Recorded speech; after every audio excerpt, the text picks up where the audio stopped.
નમો લોહે સૌર્યંતામ નમો લોહે સૌદામ નમો લોહે સૌર્યામ નમો લોહે સૌજયામ નમો લોહે સૌત્રિકાવતી સાવનમ ઓમકાર બિંદુ સંયુક્ત નિત્યમ જયંતિ યોગિન કામદમ મોક્ષદો શ્રી ઓંકારાય નમો નમઃ મંગલમ ભગવાન મંગલમ કુટુંબી મંગલમ કુંડારી જૈન્દ્રમોષ મંગલમ નમઃ સમય સારાય સ્વાનુભૂત્યા ચકાસ્તે ચિત્તવાય ભવાય સર્વમાં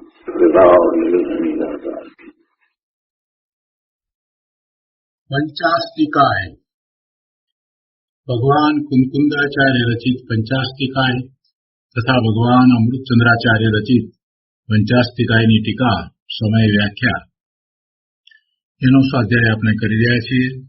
એમાં 36મી ગાથાનો સ્વાધ્યાય ચાલે છે.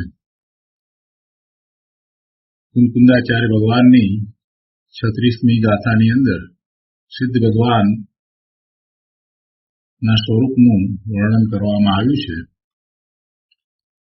36મી ગાથાની અંદર એ વાત કરવામાં આવી કે એવા એ સિદ્ધ ભગવાન કોઈ કારણથી ઉપજતા નથી, વળી તેથી એમને કોઈ કાર્ય નથી, એટલે કે એ બીજાનું કોઈનું કારણ પણ બનતા નથી. કોઈ કાર્ય કરી અને બીજું કોઈક દ્રવ્ય ઉપજે એમ એ પોતે ઉપજતા નથી કે બીજાને ઉપજાવતા પણ નથી.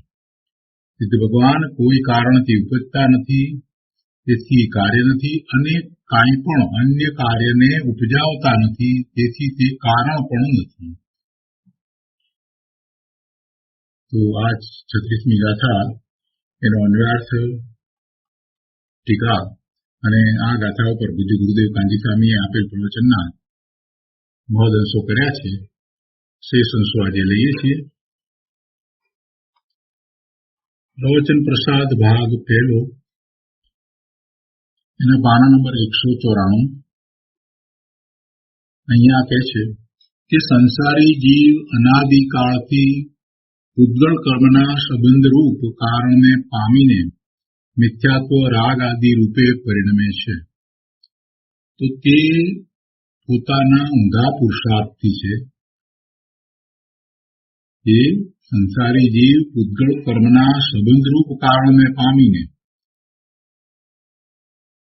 દોષ પોતાનો, અપરાધ પોતાનો છે, અને એમાં નિમિત્ત કારણ તરીકે ઉદ્ગળ કર્મના ઉદય છે, અને એમ એ અનાદિથી મિથ્યાત્વ અને રાગાદિ રૂપે પરિણમે છે.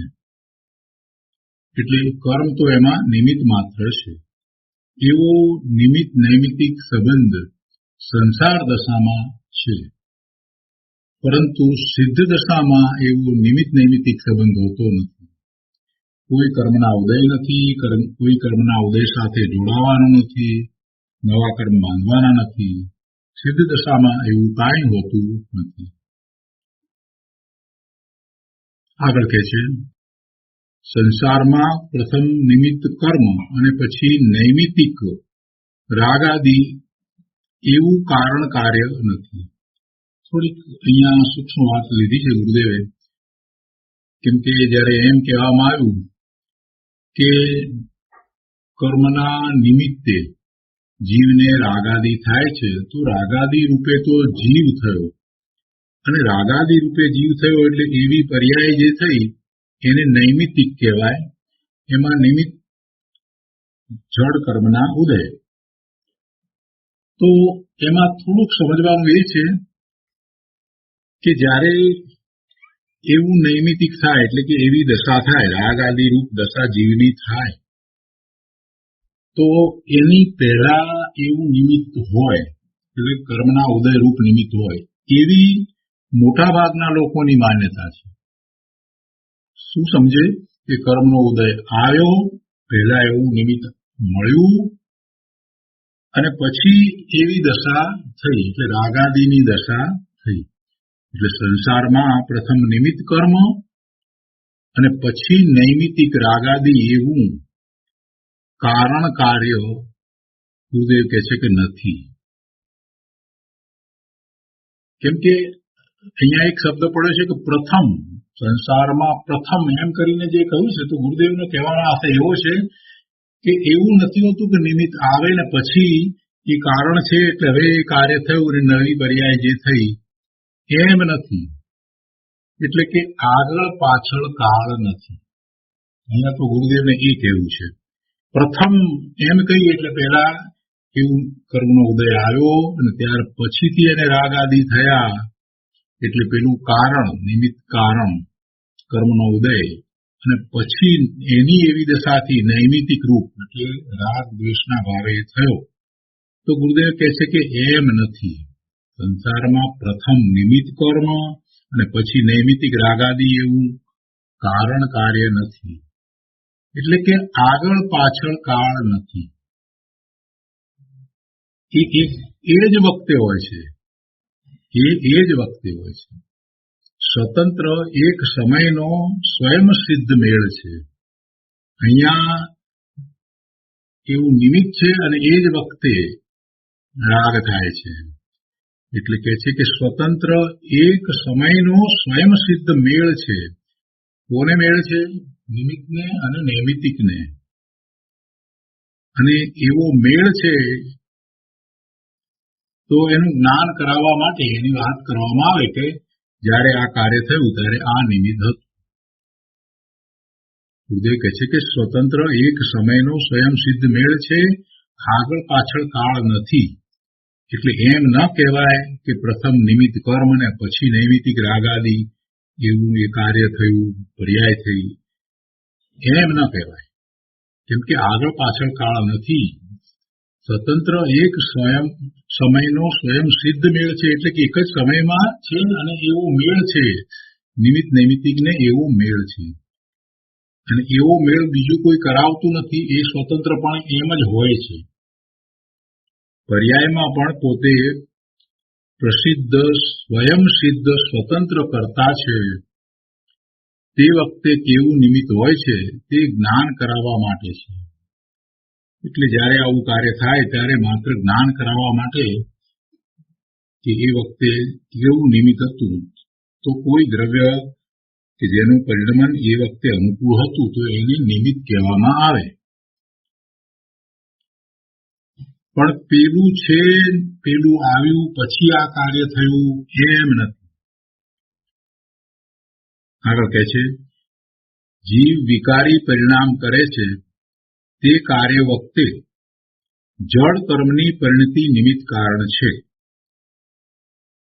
જીવને વિકારી પરિણામ થાય છે એ વખતે એવા વિકારી પરિણામ થયા તો એવું કાર્ય થયું, જીવની એવી દશા થાય છે તો એ વખતે જળ કર્મની પરિણતિ નિમિત્ત કારણ છે. પણ જળ કર્મની પરિણતિ તો પોતાના કારણે થઈ રહી છે અને એ પરિણતિ જળ કર્મનો જેવો સ્વભાવ છે એ પ્રમાણે થાય. એટલે પૂતગળનો જેવો સ્વભાવ છે એ પ્રમાણે પૂતગળનું પરિણમન થાય. આને નિમિત્ત થવું છે માટે એનું પરિણમન કઈ જુદા પ્રકારે થાય છે એમ નથી હોતું. જીવને વિકારી પરિણામ થાય છે તો એ વિકારી પરિણામ કરનારો પોતે છે અને એવું કાર્ય થાય અને એની દશા એવી વિકારી ભાવે થઈ તો એ વખતે જળ કર્મની પરિણતિ નિમિત્ત કારણ છે. જેને સ્વતંત્ર પરિણમનની ખબર નથી તે અજ્ઞાની જીવને આવો નિમિત્ત નૈમિતિક સંબંધ અનાદિથી ચાલ્યો આવે છે. જો જેને સ્વતંત્ર પરિણમનની ખબર નથી એવા અજ્ઞાની જીવને આવો નિમિત્ત નૈમિતિક સંબંધ અનાદિથી ચાલ્યો આવે છે. એટલે શું? એટલે એમ કેવું છે કે એને જ સંસાર છે. સંસાર દશામાં જ આવા નિમિત્ત નૈમિતિક સંબંધ છે ને, સિદ્ધ દશામાં ક્યાં છે? સિદ્ધ દશામાં આવો કઈ નિમિત્ત નૈમિતિક સંબંધ તો છે નહીં. કર્મના ઉદય પણ નથી, એની સાથે જોડાવું પણ થતું નથી. એના નિમિત્તે કર્મના ઉદયના નિમિત્તે એની પર્યાય બદલાય એવું પણ નથી. એટલે એવું કોને છે? તો કે એવું સંસાર પર્યાયમાં છે એને જ. અને એવું કોણ છે? તો કે અજ્ઞાની છે. સંસાર પર્યાયમાં રહેલો અજ્ઞાની. અને અજ્ઞાની કઈ રીતે અજ્ઞાની કહ્યો? તો કે એને આ પદાર્થોના સ્વતંત્ર પરિણમનનું ભાન જ્ઞાન નથી. કદાચ એને વાંચ્યું છે તો એને બૌદ્ધિક રીતે સ્વીકાર કર્યો છે, પણ ખરેખર એને આત્મસાત થયું નથી કે જગતના બધા પદાર્થોના પરિણામ સ્વતંત્ર થાય છે તો થાય છે, કોઈ કોઈનું એમાં કાંઈ કરતું નથી. દ્રવ્યસૂત્રનો અભ્યાસ કરવા વાળા બોલે છે કે જગતમાં 6 દ્રવ્યોનું પરિણામ સ્વતંત્ર છે, પણ સ્વીકાર ક્યાં છે? સ્વીકાર ક્યાં છે? જેને એનો સ્વીકાર થઈ જાય છે એ તો સમ્યક દર્શન પ્રગટ કરે છે, અને એવો સમ્યક દ્રષ્ટિ જીવ એને વધુ ભાવ હોય નહીં, એ તો સિદ્ધ દશા પ્રગટ કરે છે. એટલે કે છે કે જીવ વિકારી પરિણામ કરે છે તે કાર્ય વખતે જડ કર્મની પરિણતિ નિમિત્ત કારણ છે, અને બંનેના પરિણામ સ્વતંત્ર રીતે થાય છે.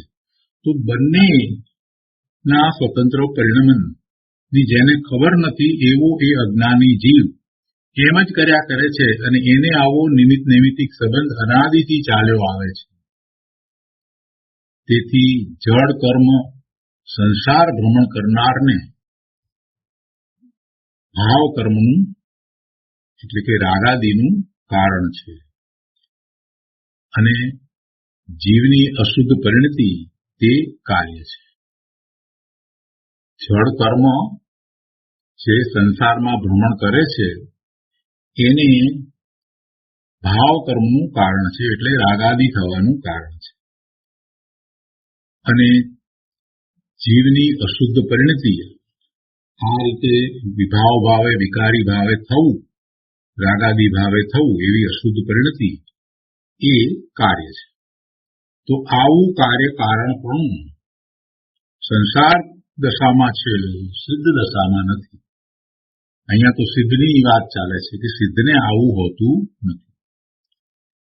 જીવની વિભાવ પરિણતિ છે તે નવા કર્મનું કારણ છે, અને જ્ઞાન વર્ણ આદિ 8 કર્મ તથા 4 ગતિના શરીરનો સંયોગ તે કાર્ય છે. જીવની વિભાવ પરિણતિ વિકારી ભાવે પરિણમે છે, શુભ કે અશુભ ભાવે પરિણમે છે, એવા શુભાશુભ ભાવે પરિણમવું એ નવા કર્મનું કારણ છે. અને એવા એ કર્મ એવા એ 4 ઘાતી અને 4 અઘાતી એમ 8 પ્રકારના કર્મ તથા 4 ગતિના શરીરનો સંયોગ એ બધું કાર્ય છે. એ કાર્ય છે. કર્મને અહીંયા કાર્ય કેમ કહ્યું છે? કેમ કે એવું કાર્ય એના વિભાવને લીધે થાય છે. એની વિભાવ પરિણતિ વિભાવ ભાવે થાય છે તો આ જ્ઞાનાવરણ આદિ કર્મ બંધાય છે, એટલે એ કાર્ય થયું. વળી એવી ગતિ થાય છે એ કાર્ય થયું, એટલે એમાં શરીરનો સંયોગ થાય છે, એટલે એ બધું કાર્ય છે. પણ આમાંનું કાંઈ પણ સિદ્ધ ભગવાનને નથી. આમાંનું કાંઈ સિદ્ધ ભગવાનને નથી. અહીંયા સિદ્ધ ભગવાનને કાર્ય કારણ નથી એ વાત ચાલે છે. આગળ કહે છે અશુદ્ધ નિશ્ચયથી જીવ રાગાદિનો ઉત્પાદક છે. અશુદ્ધ નિશ્ચયથી એટલે કે ખરેખર જીવને રાગાદી થાય છે તો એનું કારણ જીવ પોતે છે, જીવનો પોતાનો દોષ છે, જીવનો અપરાધ છે. એટલે ખરેખર એ જ પોતે જ કારણ છે. એમાં કર્મના ઉદયો જે છે એ નિમિત્ત કહેવાય, પણ નિમિત્ત કાંઈ કરતું નથી. નિશ્ચયથી તો જીવને રાગાદી થાય છે તો એનો ઉત્પાદક પોતે જ છે. હવે અહીંયા નિશ્ચયથી કહ્યું એમાં એક વાત છે કે એ સંસાર પર્યાયમાં જ હોય છે, એટલે એ સમયની એવી યોગ્યતા છે, એટલે એને રાગાદીનો ઉત્પાદક કહ્યું. નિત્ય એવું હોતું નથી. સિદ્ધ પર્યાયમાં ક્યાં એવું છે? સિદ્ધ પર્યાયમાં એને રાગાદી થતા જ નથી. એટલે આ જે નિશ્ચયથી વાત કરી એને અશુદ્ધ નિશ્ચયથી કહ્યું છે એમ જ, પણ એ સંસાર પર્યાયમાં છે ત્યારે એ રાગાદીનું ઉત્પાદક છે. સમયની અશુદ્ધતા નવા કર્મનું નિમિત્ત થાય છે, અને બંધાયેલા જૂના કર્મ અજ્ઞાની જીવને નવા રાગાદીનું કારણ થાય છે. એમ એક સમય માત્રની સ્થિતિવાળો સ્વતંત્ર નિમિત્ત નૈમિતિક સંબંધ છે. આવી વાત વિતરાગ દર્શન વિના અન્ય મતમાં નથી. આત્મા ત્રિકાળ ચિદાનંદ શુદ્ધ છે. દ્રવ્ય ગુણ પર્યાયમાં પણ શક્તિ રૂપે ત્રિકાળ પૂર્ણ શુદ્ધ છે. પણ સંસાર દશામાં વર્તમાન ઉત્પાદ રૂપ પર્યાયમાં વિકારનું સ્વતંત્ર કર્તાપણું છે. પોતે દ્રવ્ય ગુણે શુદ્ધ છે અને અંદરમાં એવું શુદ્ધ પરિણમન પણ ચાલી રહ્યું છે. એ બધું શક્તિરૂપે છે અને એ શક્તિરૂપે તો ત્રણેય કાળે હોય છે. છતાં પણ સંસાર દશામાં વર્તમાન ઉત્પાદ રૂપ પર્યાયમાં વિકારનું સ્વતંત્ર કર્તાપણું છે. વિકાર ઉત્પન્ન થાય છે. વર્તમાન વધતો વિકાર થાય છે. એક સમયનો વિકાર છે, બીજા સમયે ચાલ્યો જાય છે, બીજા સમયે નવો વિકાર થાય. એટલે એ સ્વતંત્ર રીતે થાય છે. એનો કર્તા ખરેખર જીવ છે. છતાં બીજી અપેક્ષાથી જોઈએ, શુદ્ધ નિશ્ચયની અપેક્ષાથી જોઈએ તો જીવ એનો કરતા નથી. એ પર્યાય નો કરતા પર્યાય જ છે. એવી પર્યાય નો કરતા શુદ્ધ નિશ્ચય નહીં તો પર્યાય જ છે. કે પણ સંસાર દશામાં વર્તમાન ઉત્પાદ રૂપ પર્યાયમાં વિકારનું સ્વતંત્ર કર્તાપણું છે. જીવ નવો નવો વિકાર કરે છે તો જૂના કર્મના ઉદયને નિમિત્ત કારણ કહેવાય છે. જો અહીંયા એક શબ્દ પડે છે તો, જીવ નવો નવો વિકાર કરે છે તો, વિકાર ન કરે તો, વિકાર ન કરે તો જૂના કર્મના ઉદયને નિમિત્ત કારણ કહેવાય નહીં. શું કહે છે? જીવ નવો નવો વિકાર કરે છે તો જૂના કર્મના ઉદયને નિમિત્ત કારણ કહેવાય છે. પણ જૂના કર્મના ઉદયો તો હોય અને જીવ વિકાર ન કરે અને સ્વભાવ ભાવે રહે તો પેલા જૂના કર્મના ઉદયને નિમિત્ત કારણ કહેવાતું નથી. એટલે અહીંયા આ જે તો શબ્દ પડે છે એ મહત્વનો છે. એનો અર્થ એમ થઈ જાય છે કે એ સ્વતંત્રપણે આ કર્મના ઉદયો થઈ રહ્યા છે એની સાથે નો સંબંધ કરે છે. એને કરવો હોય તો કરે અને ન કરવો હોય તો ન પણ કરે. એને કોઈ દબાણ કરતું નથી કે કર્મના ઉદય સાથે તું જોડાઈ જા, કર્મના ઉદયની સાથે જોડાઈને તું રાગ ભાવે થા. જીવ નવો નવો વિકાર કરે છે તો જૂના કર્મના ઉદયને નિમિત્ત કારણ કહેવાય. ન કરે ત્યારે પણ જૂના કર્મના ઉદયો તો હોય. જૂના કર્મના ઉદયો તો હોય. અત્યારે આપણને બધાને જૂના કર્મના ઉદય તો છે ને. આ મનુષ્યની પર્યાય છે એ જૂના કર્મનો નામકર્મ એવું મનુષ્ય નામકર્મ બાંધ્યું છે તો એનો ઉદય છે અને એને નામકર્મની સાથે એવું શરીર છે, મનુષ્યનું શરીર છે એટલે એવું નામકર્મ છે. ગતિ, વળી આયુષ, આ બધા કર્મનો ઉદય તો અત્યારે વર્તે જ છે ને. પણ તે છતાંય કોઈક સમ્યક દ્રષ્ટિ જીવ એની સાથે નથી જોડાતો. એટલે કે પોતાને સમ્યક દર્શન થયું છે તો પોતાને આ મનુષ્યપણું છે, પોતાનું અસ્તિત્વ મનુષ્ય રૂપે છે, પોતાનું આ શરીર છે એવી માન્યતા નથી ધરાવતું અને એમ એની સાથે નથી જોડાતું. એટલે કર્મના ઉદયો તો હોય જ. કર્મના ઉદયો કઈ રોકાઈ જવાના છે એમ નહીં, પણ કર્મના ઉદયો નિમિત્ત થાય કે ન થાય એની અહીંયા તો વાત ચાલે છે. કર્મના ઉદયો નિમિત્ત થાય ને ન પણ થાય કે ન થાય એનું કારણ ખરેખર તો જીવનું સ્વતંત્ર પરિણમન છે. જીવ ઈચ્છે તો એવા કર્મના ઉદય સાથે ન જોડાય. ભલે ને કર્મનો ઉદય છે, મનુષ્યપણું છે, મનુષ્યની ગતિ થઈ છે ને એને અનુરૂપ શરીર પણ પ્રાપ્ત થયું છે, આ બધું છે. સાતા વેદની કર્મના ઉદયો પણ વર્તે છે, બધું છે. બધા કર્મના ઉદયો જ છે ને. 148 કર્મની પ્રકૃતિઓના ઉદયો બધા જ વર્તી રહ્યા છે. તો છે એ તો પૂર્વે કરેલા કર્મ, પૂર્વે કરેલા વિભાવ ભાવ એને કારણે બંધાયા. અત્યારે એ જળ કર્મો ઉદયમાં આવ્યા તો આવ્યા, પણ એ મારા છે એ સાથે જોડાવું, એ રૂપ થવું કે ન થવું, એ માટે જીવ સ્વતંત્ર છે. વર્તમાનમાં એનો પુરુષાર્થ એવો થઈ શકે છે કે એ જૂના કર્મના ઉદય સાથે ન જોડાય, અને એમ કરે છે, સ્વભાવ ભાવે થાય છે, તો જૂના કર્મના ઉદયો એને નિમિત્ત થતા નથી. ગુરુદેવ કહે છે કે નિમિત્ત ઉપરની દ્રષ્ટિ છોડી ત્રિકાળી શુદ્ધ દ્રવ્ય દ્રષ્ટિ કરી અંતર્મુખ થાય તો સંસાર દ્રષ્ટિ ન થાય, અને ચારિત્રમાં જેટલા અંશે સ્વસન્મુખ વિતરાગ થાય તેટલો મોક્ષ નજીક થાય.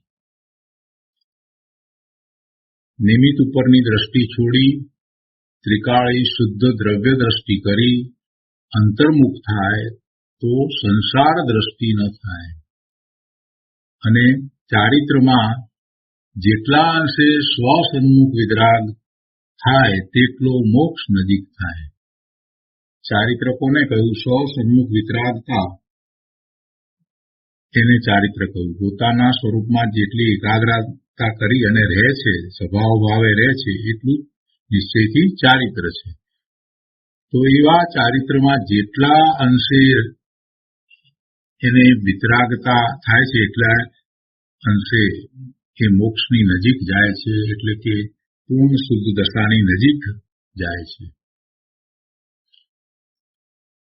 આગળ કહે છે, સંસારમાં અને મોક્ષમાં જીવ સ્વતંત્ર છે, છતાં સંસારી પ્રાણીને વિકારી દશા છે. સંસારમાં પણ ખરેખર જીવ સ્વતંત્ર છે, એ પરાધીન નથી. કર્મના ઉદયો તો માત્ર પૂર્વે જે ભાવ કર્યા હતા એની પારાશીશી છે, એ તો એનું મીટર છે કે પૂર્વે તે આવા ભાવ કર્યા હતા એટલે તને આ બધું સંયોગે કરીને પ્રાપ્ત થયું છે. છતાંય તું સ્વતંત્ર છો. વર્તમાનમાં છતાં પણ તું સ્વતંત્ર છો. એટલે સંસાર દશા છે એમાં પણ જીવ સ્વતંત્ર છે, અને મોક્ષમાં પણ સ્વતંત્ર છે. સંસારમાં અને મોક્ષમાં જીવ સ્વતંત્ર છે, છતાં સંસારી પ્રાણીને વિકારી દશા છે. તેથી વ્યવહાર કારણ કાર્ય સંબંધ બતાવે છે. સંસારીને હજી વિકારી દશા છે. વિકારી દશા છે એટલે કે સંસારી હજી સંસારી જ રહ્યો છે અને સંસારી રહે છે, તો એ એના વિકારી પરિણામને કારણે, અને એવા વિકારી પરિણામ કરી રહ્યો છે એ સંસારી, તો એને આવા કારણ કાર્ય સંબંધ હોય છે. એ વ્યવહાર કારણ કાર્ય સંબંધ છે. વાસ્તવમાં તો નિશ્ચયથી અશુદ્ધ નિશ્ચય નહીંથી તો કોઈ કર્મને કારણે એને વિકાર થતો જ નથી. કોઈ કર્મને કારણે એની વિકારી દશા થતી જ નથી. નિશ્ચયથી તો જીવ પોતાની યોગ્યતાથી વિકારી અવસ્થા રૂપે પરિણમે છે, અને એમ વિકારી અવસ્થા રૂપે પરિણમે ત્યારે સામી ચીજને નિમિત્ત કહેવાય, એટલે કર્મના ઉદયને નિમિત્ત કહેવાય. એટલે એવું કર્મના ઉદય ને કારણ કહેવું, અને આ પોતે વિકારી પરિણામ કરે છે એવું કાર્ય, એવું કારણ કાર્ય એ વ્યવહારથી છે. અશુદ્ધ નિશ્ચય નહીંથી તો કર્મના ઉદયો છે એ નિમિત્ત છે, અને જીવ પોતે જ એવા વિકારી ભાવે સ્વયં થાય છે. અને શુદ્ધ નિશ્ચય નહીંથી તો આ જે વિકારી પરિણામ થયા એ પણ જીવના નથી. જીવ એનો કરતા નથી. એ શુદ્ધ નિશ્ચય નહીંથી.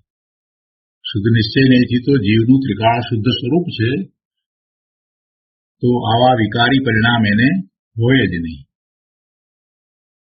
તો સંસારી અવસ્થાની અંદર આ કારણ કાર્ય સંબંધ હોય છે. અહીંયા એમ કહેવું છે કે સિદ્ધ ભગવાનને આવો કારણ કાર્ય સંબંધ હોતો નથી. સંસારી પર્યાય જે થાય છે તો એનું ઉપજવું વગેરે થાય છે, એના કર્મના ઉદય સાથેના સંબંધ વગેરેની જે વાત છે, તો એ બધું સંસાર અવસ્થામાં છે, તો ત્યાં એ કારણ કાર્ય સંબંધ છે, પણ સિદ્ધ ભગવાનને નથી. અહીંયા તો એ વાત કરવી છે. નિમિત્તો નૈમિતિકને પ્રસિદ્ધ કરે છે. નિમિત્ત ખરેખર પરમાં કાંઈ કરતું નથી, ઉપાદાનની અંદર કાંઈ કરતું નથી, માત્ર એ નૈમિતિકને પ્રસિદ્ધ કરે છે કે આ નિમિત્ત છે તો એ વખતે પેલું જે પર્યાય થઈ, નૈમિતિક થયું, જે દશા થઈ છે એનો ખ્યાલ આવે છે. આગળ કહે છે, સંસારી જીવને વિકારી પરિણામની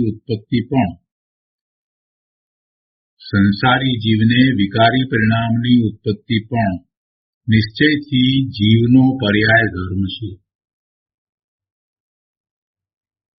જીવનો પર્યાય ધર્મ કહેતા જીવને પર્યાય હોય છે. જીવાસ્તિકાય એ દ્રવ્ય, ગુણ અને પર્યાય રૂપ અસ્તિત્વ ધરાવે છે. જીવાસ્તિકાયને દ્રવ્ય, ગુણ અને પર્યાય છે એટલે એનો પર્યાય ધર્મ છે. પછી એ વિકારી પરિણામ હોય કે અવિકારી પરિણામ હોય, પર્યાય તો જીવને હોય જ છે એટલે એ પર્યાય ધર્મ છે.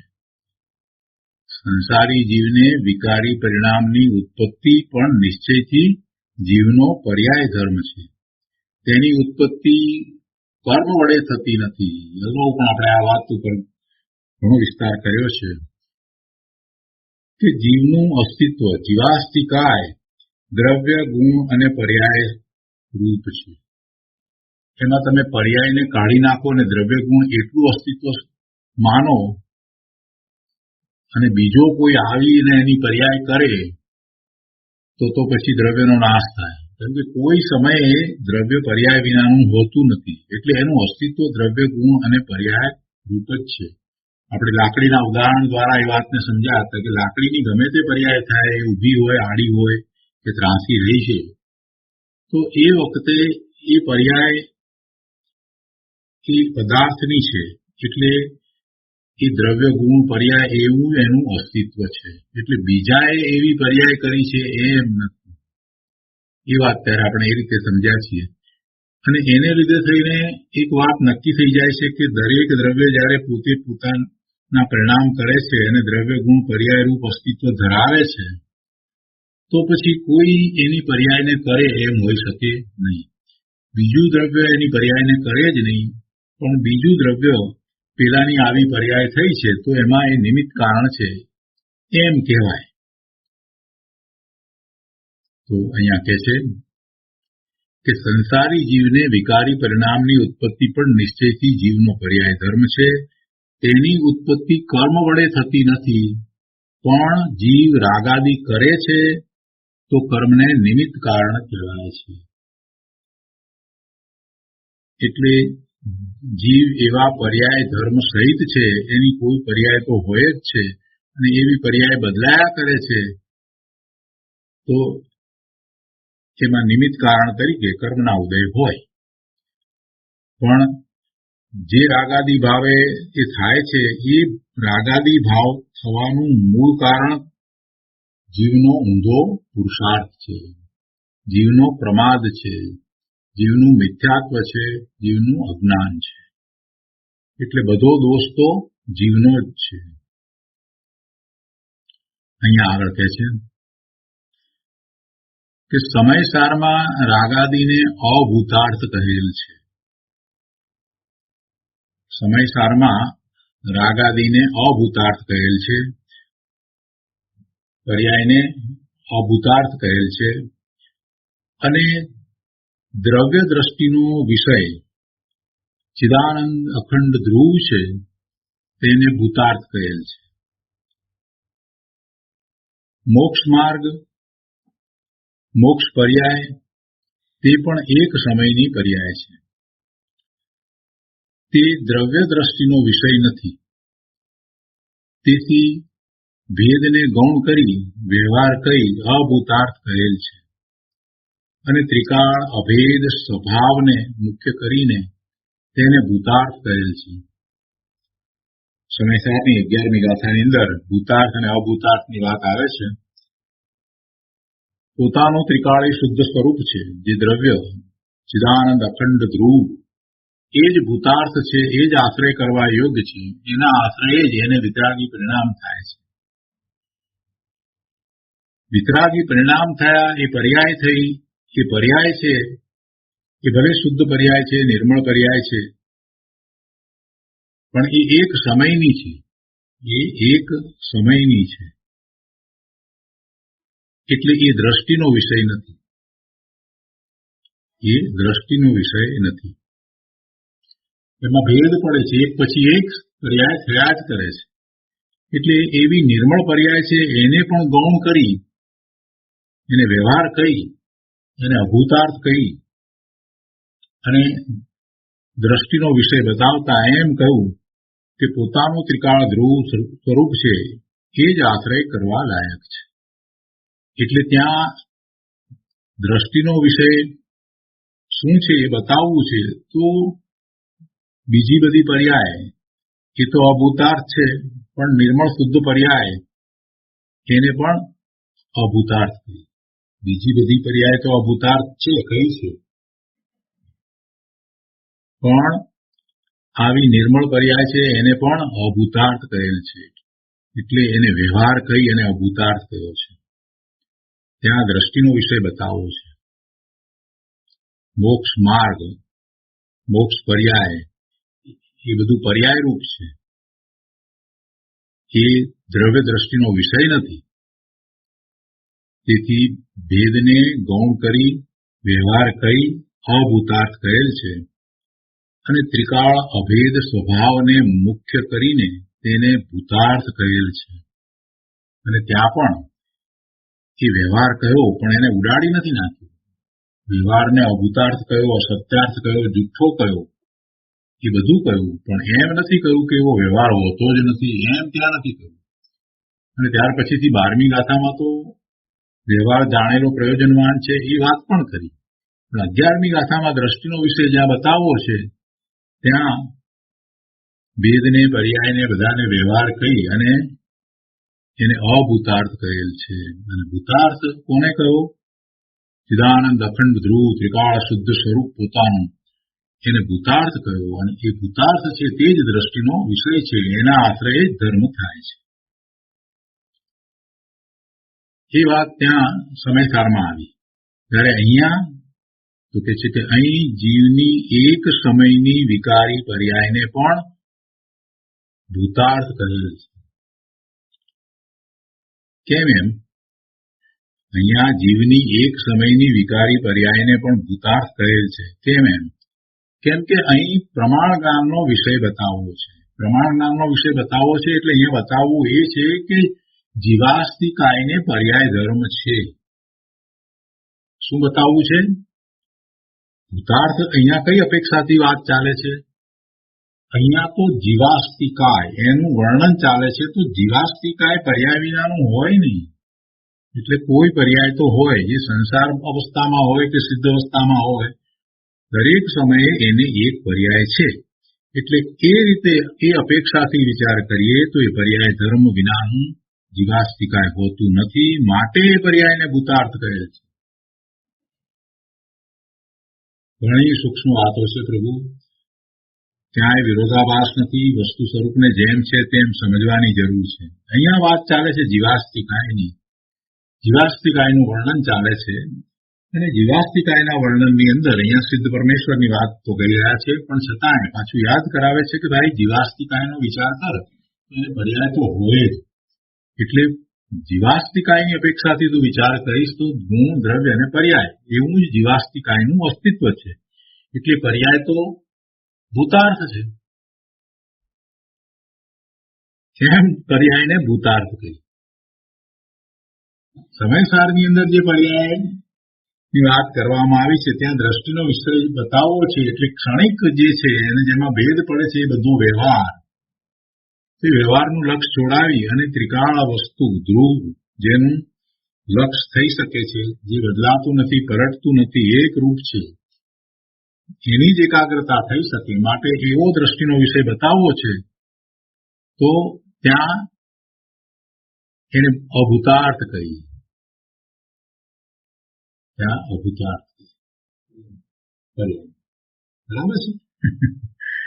કેટલું સરસ રીતે સમજાવ્યું છે. ગુરુદેવ કહે છે કે અહીં જીવની એક સમયની વિકારી પર્યાયને પણ ભૂતાર્થ કહેલ છે.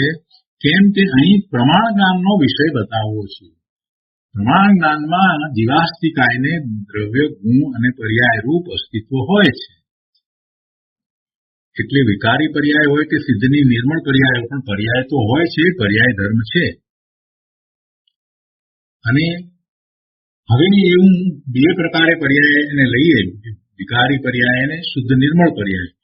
તો પછી કહે છે કે વિકારી પર્યાય એવું વિકારી ભાવે થવું, પલટવું અને એમાં કર્મના ઉદયો નિમિત્ત હોવા, આ બધું સંસાર પર્યાયમાં હોય, સિદ્ધને ન હોય.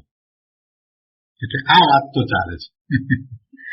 તો કહે છે કે જીવ વર્તમાન વિભાવ રૂપ પોતે પરિણમે છે, તે છતો ભાવ.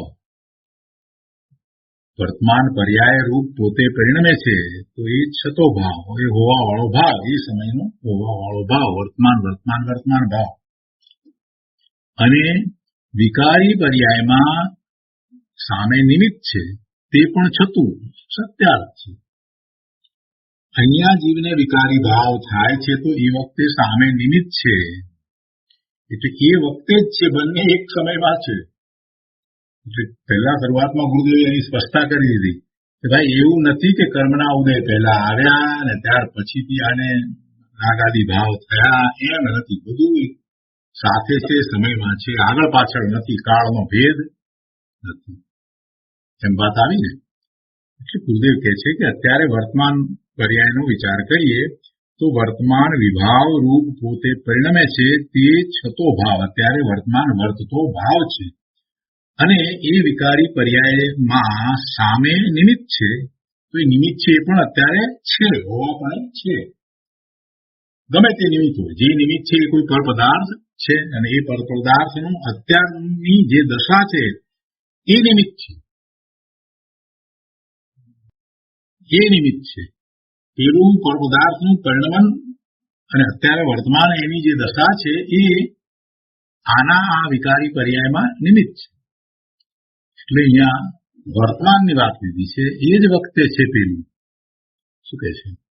જીવ વર્તમાન વિભાવ રૂપ પોતે પરિણમે છે, તે છતો ભાવ, વર્તમાન ભાવ અત્યારે છે. અને વિકારી પર્યાયમાં સામે નિમિત્ત છે, તે પણ છતું, તે પણ સત્યાર્થ છે.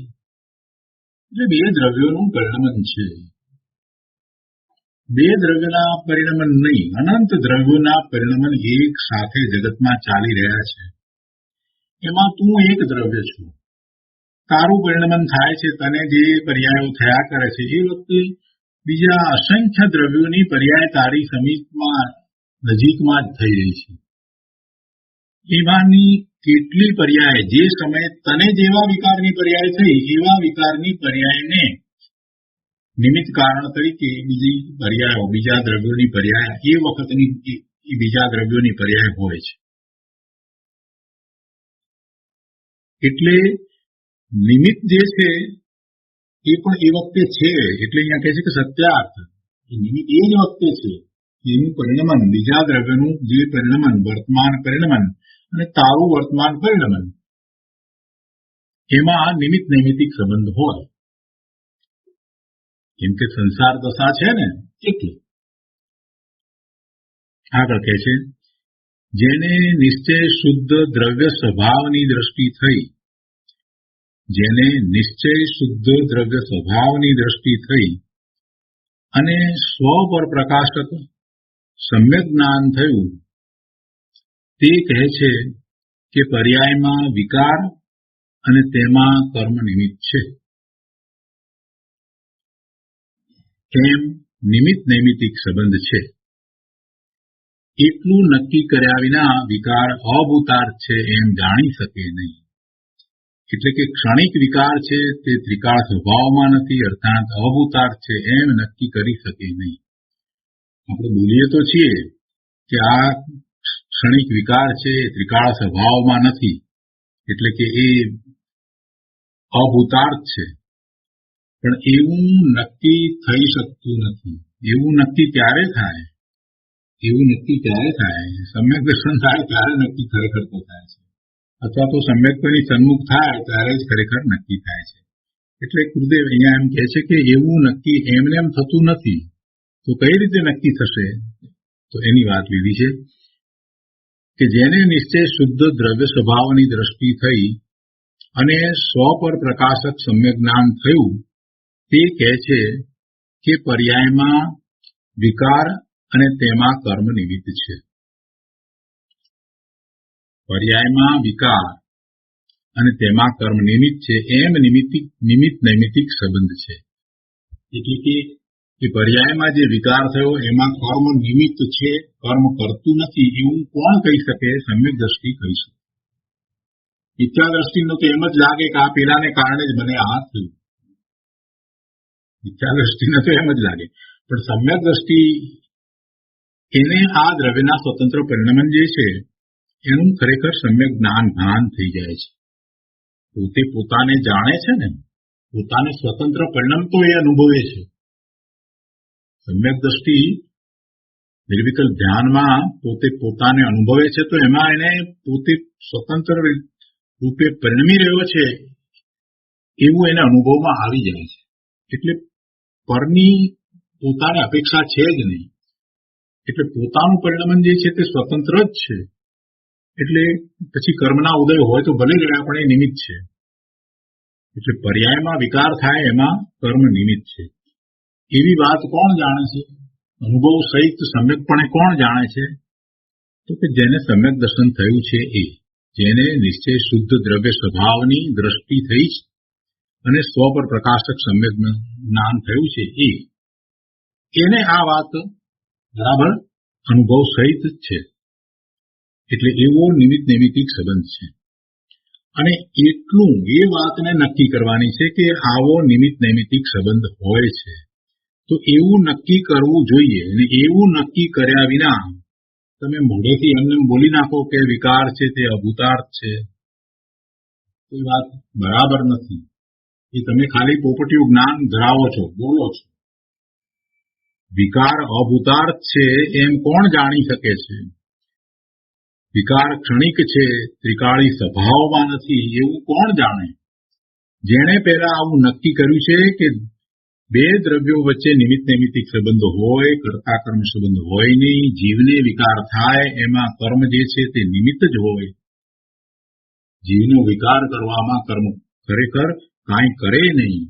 આવું જેને નક્કી થાય એને દ્રવ્યની સ્વતંત્રતા અને દ્રવ્યનું પરિણમન છે સ્વતંત્ર રીતે થઈ રહ્યું છે એવી દ્રઢતા થાય. અને એવી દ્રઢતા કરીને સ્વભાવ તરફ વળે છે, સ્વસન્મુખ થાય છે, તો એને ખ્યાલ આવે છે કે વાસ્તવમાં પોતાનું પરિણમન સ્વતંત્ર જ થઈ રહ્યું છે. પોતાના સ્વતંત્ર પરિણમનનો એને અનુભવ થાય છે. અને પછી એ એમ કહી શકે એટલે એને એમ નક્કી થઈ જ જાય છે કે આ વિકાર છે તે અભૂતાર્થ છે. ભલે નિર્મળ પરિણામ થયા હોય તો પણ એ અભૂતાર્થ છે, એ ક્ષણિક છે, એ ત્રિકાળ સ્વભાવમાં નથી. ત્રિકાળ સ્વભાવમાં નથી એમ ત્યારે કહી શકાય, ત્યારે એને નક્કી થાય છે. એટલે ગુરુદેવે આ વાતને અહીંયા એ રીતે લીધી છે. કહે છે કે એમ નિમિત્ત નૈમિતિક સંબંધ છે, એટલું નક્કી કર્યા વિના વિકાર અભૂતાર્થ છે એમ જાણી શકે નહીં. એટલે કે ક્ષણિક વિકાર છે તે ત્રિકાળ સ્વભાવમાં નથી, અર્થાત અભૂતાર્થ છે એમ નક્કી કરી શકે નહીં. એમ નક્કી કરવા માટે ખરેખર સમ્યકપણે એમ નક્કી કરવા માટે એને એવો પુરુષાર્થ કરવો પડે. પહેલા તો એવું પરમ સત્ય છે એને જાણવું, સમજવું અને એનો સ્વીકાર થવો જોઈએ કે ખરેખર વાસ્તવમાં નિમિત્ત મારામાં કાંઈ કરતું નથી.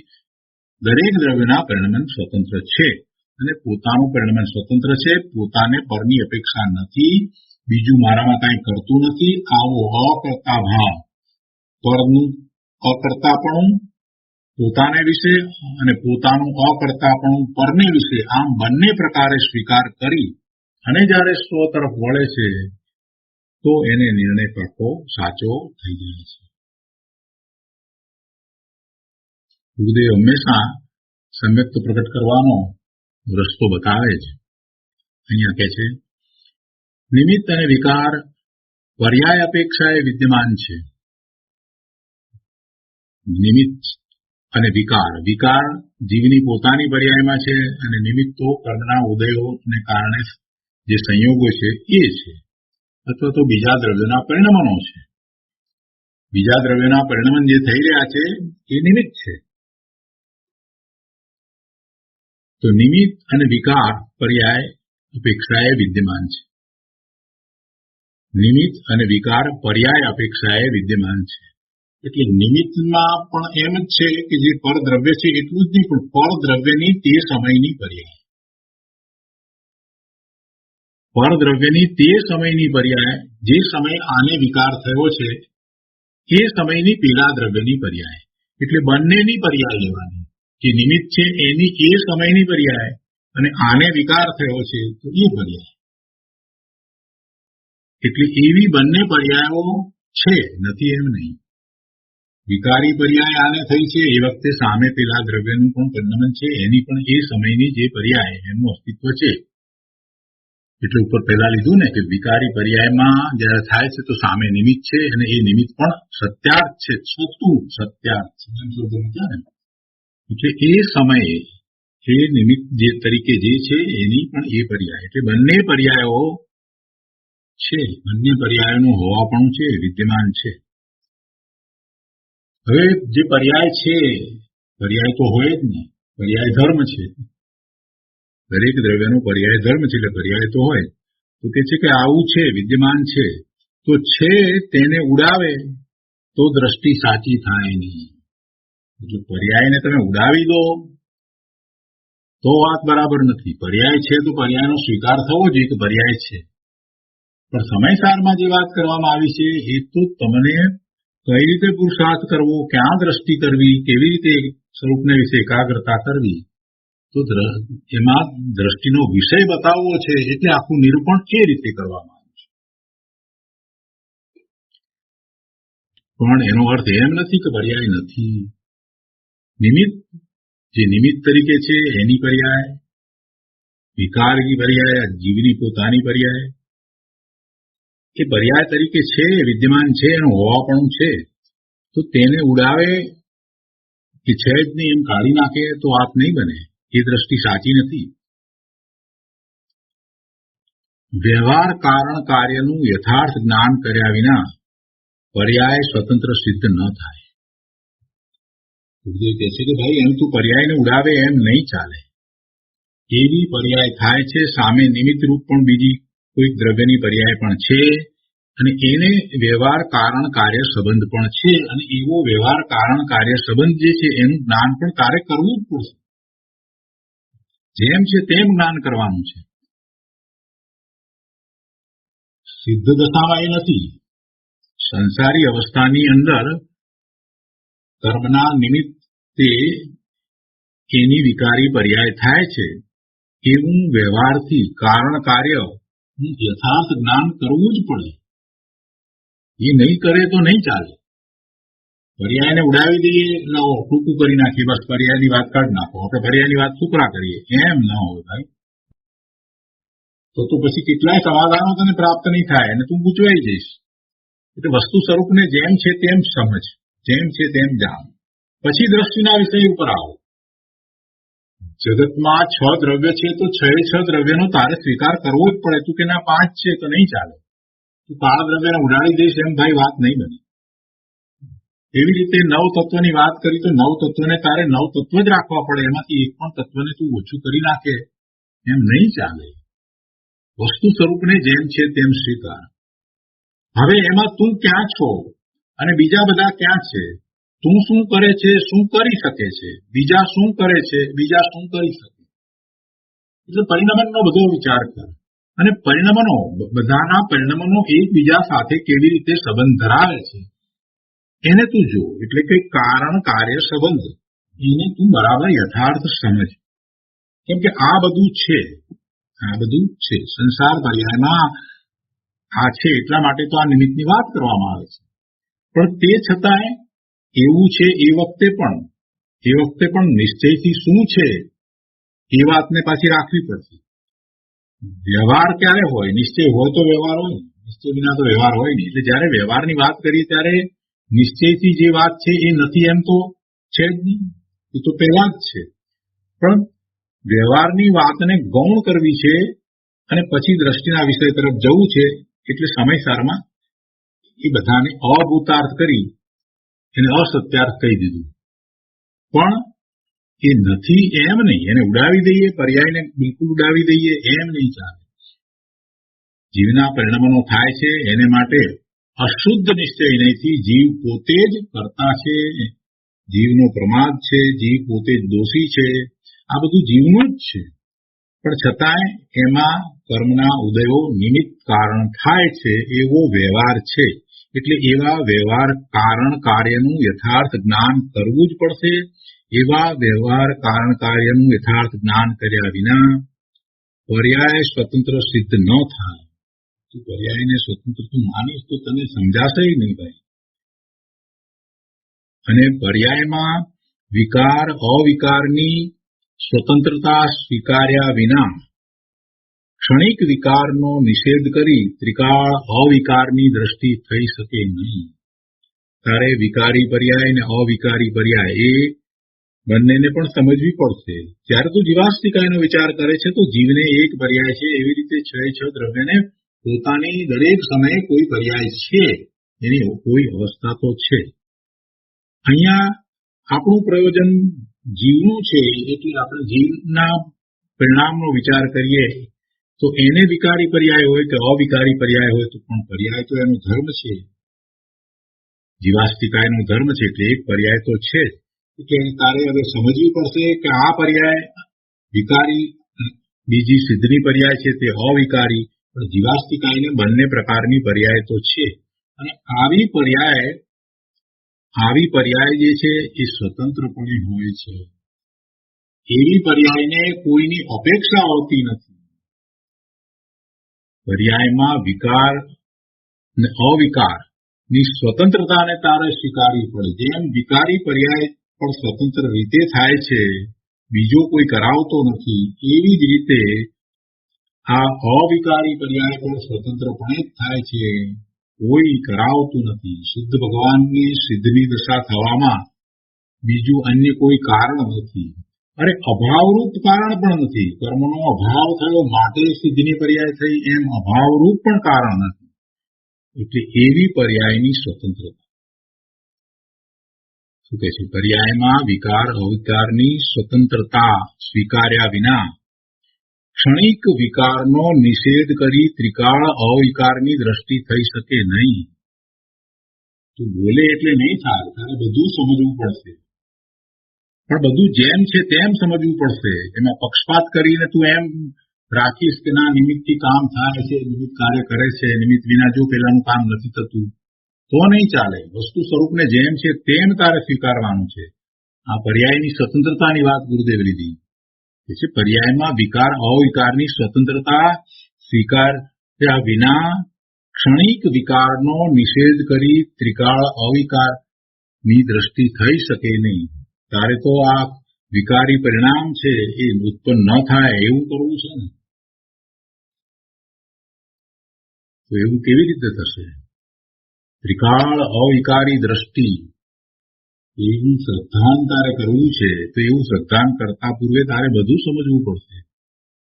આગળ કહે છે કર્મથી વિકાર થાય છે એમ માને તે મિથ્યા દ્રષ્ટિ છે, પણ મિથ્યાત્વ અવ્રત પ્રમાદ કષાય યોગનું કંપન સ્વયં સિદ્ધ પોતાથી જીવને થાય છે.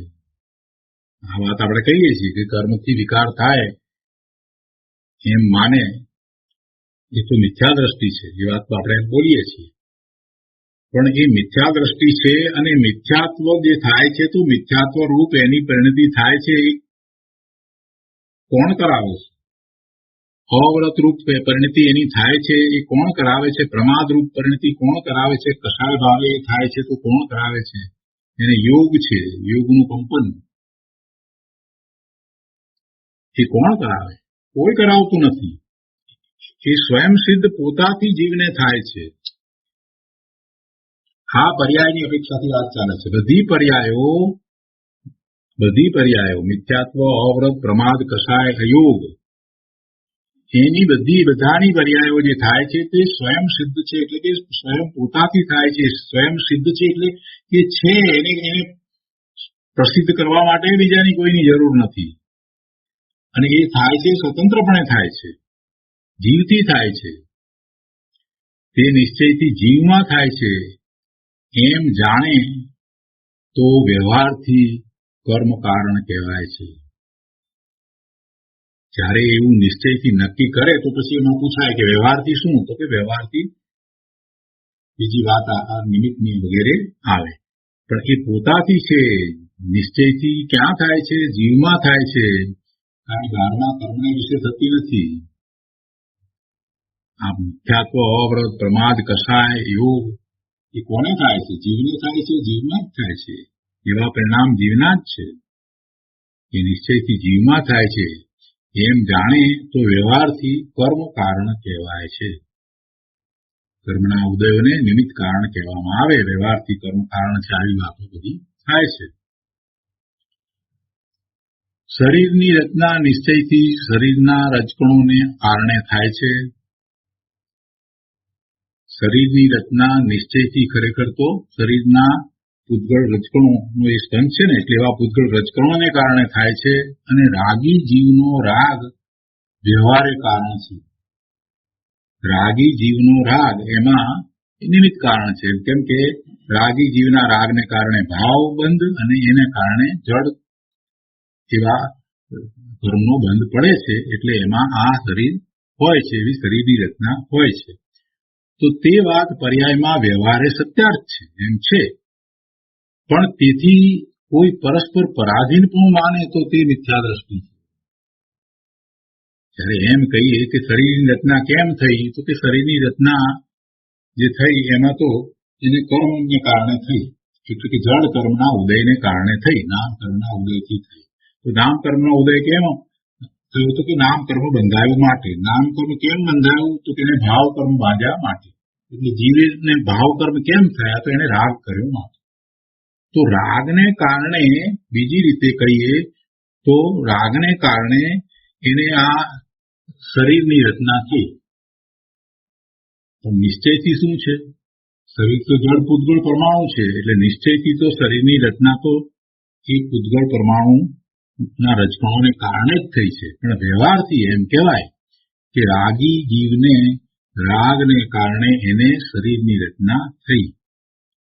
એટલે તે વાત પર્યાયમાં વ્યવહારે સત્યાર્થ છે, પણ એથી કરીને એમાં પરસ્પર તમે પરાધીનપણું માનો એમ નથી. કેમ કે બધામાં એકબીજા નિમિત્ત થઈ ગયા છે. જીવનો ભાવ છે જેને કારણે ભાવ બંધ થાય છે, એ જળ બંધમાં, જળ કર્મના બંધમાં નિમિત્ત કારણ છે. જળ પરમાણુ ભેગા થવા એમાં એ નિમિત્ત કારણ થાય. ખરેખર તો જળ પરમાણુ એમ જ એ વખતે થવાનું હતું. એટલે આને આધિનામ થાય છે એમ ન કહેવાય. કે પરસ્પર પરાધીનપણું માને તો તે મિથ્યા દ્રષ્ટિ છે. એ બધું વ્યવહારથી સત્યાર્થ છે, પણ છતાંય કે છે કે પરસ્પર પરાધીનપણું માને તો તે મિથ્યા દ્રષ્ટિ છે. નિમિત્ત વિના વિકાર થાય તો તે સ્વભાવ થઈ જાય, આવી પણ દલીલ કરવામાં આવે છે ને. નિમિત્ત વિના વિકાર થાય તો તે સ્વભાવ થઈ જાય. ભાઈ એમ નથી. વિકાર તો જીવને પોતાના પુરુષાર્થની ઊંઘાઈથી થાય છે, પણ નિમિત્ત હોય છે. કર્મને કારણે વિકાર થતો નથી. અહીંયા આગળ સમજાવે છે કે નિમિત્ત વિના વિકાર થાય તો તે સ્વભાવ થઈ જાય, પણ જીવમાં વિકાર ભાવની યોગ્યતા છે, તેથી વિકાર થાય છે. અને તે વખતે સામે કર્મના ઉદયો નિમિત્ત રૂપે હોય છે, પણ કર્મ વિકાર કરાવે છે એમ નથી. અને એ સ્વભાવ પણ નથી. એ તો એ સમયની યોગ્યતા છે. એ સમયની યોગ્યતા છે. વિકારી ભાવે થવાની એ સમયની એની યોગ્યતા છે. એ સ્વભાવ નથી. એવી યોગ્યતા કેમ થઈ? કેમ કે સ્વભાવથી ચ્યુત થયો માટે એવી એની યોગ્યતા થઈ છે.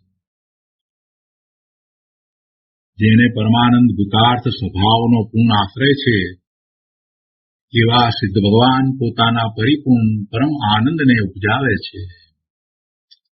કોઈ કાળે સંસાર ભાવને તેઓ ઉપજાવતા નથી.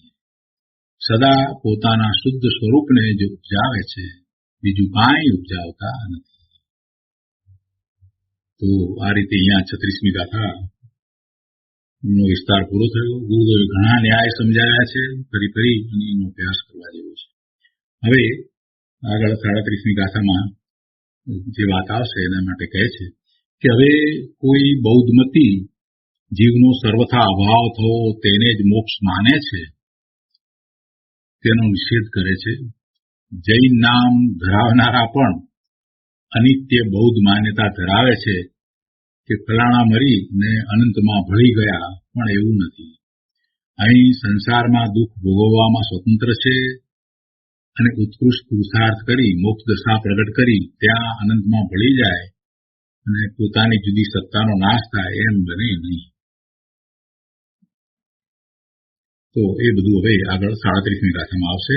આજનો સ્વાધ્યાય અહીંયા સુધી રાખીએ છીએ.